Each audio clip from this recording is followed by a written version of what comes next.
Nah, anak-anak masuk juga ke kelainan janin. Jadi prosesnya ada beberapa kelainan janin. Ya, kelainan janin yang diperkenalkan yang pertama adalah sirenomelia. Ya, sirenomelia ini adalah abnormalitas tulang belakang. Jadi pada saat proses tulang belakang terjadi ya, si notochord itu terjadi, dia terus memanjang. Ya, pertumbuhannya abnormal yang harusnya terhenti ini malah tidak berhenti sehingga menyebabkan bagian dari kaki tidak terbelah.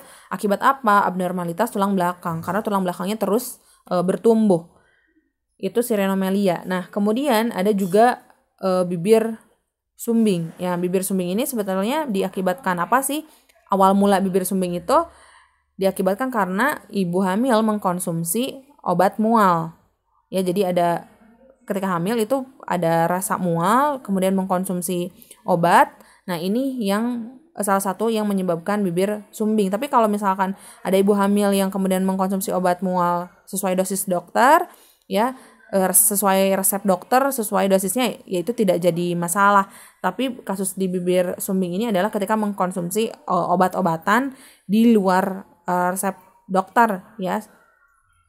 Kemudian juga bisa terjadi hamil mola atau hamil anggur. Nah, di kasus hamil mola atau hamil anggur ini ketika fertilisasi ya, peleburan zigot dengan ovum, kemudian jadi zigot, jadi morula, nah dia tidak berkembang menjadi blastula.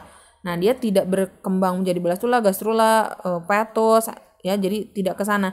Tapi hanya sampai di perkembangan terus-terusan saja membelah.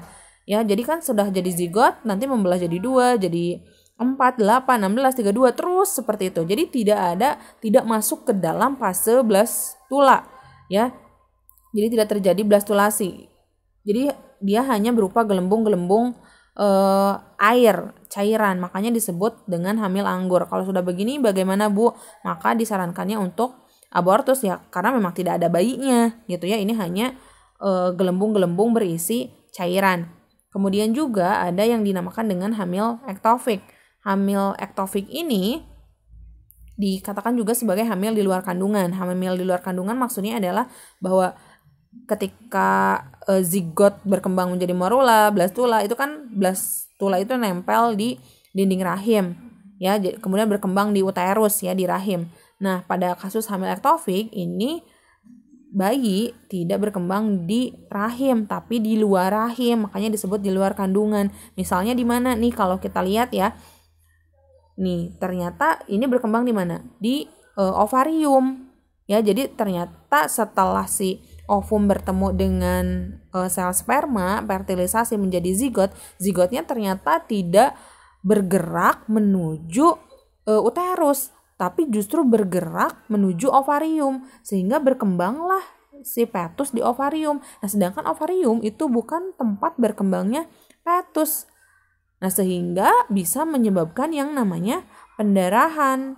Nah, kalau sudah pendarahan seperti ini, resiko kematian pada ibu pun termasuk resiko kematian pada janin. Maka pada kasus-kasus hamil ektofik biasanya disarankan untuk abortus ya. Jadi untuk digugurkan dengan alasan kesehatan. Itu beberapa kelainan janin.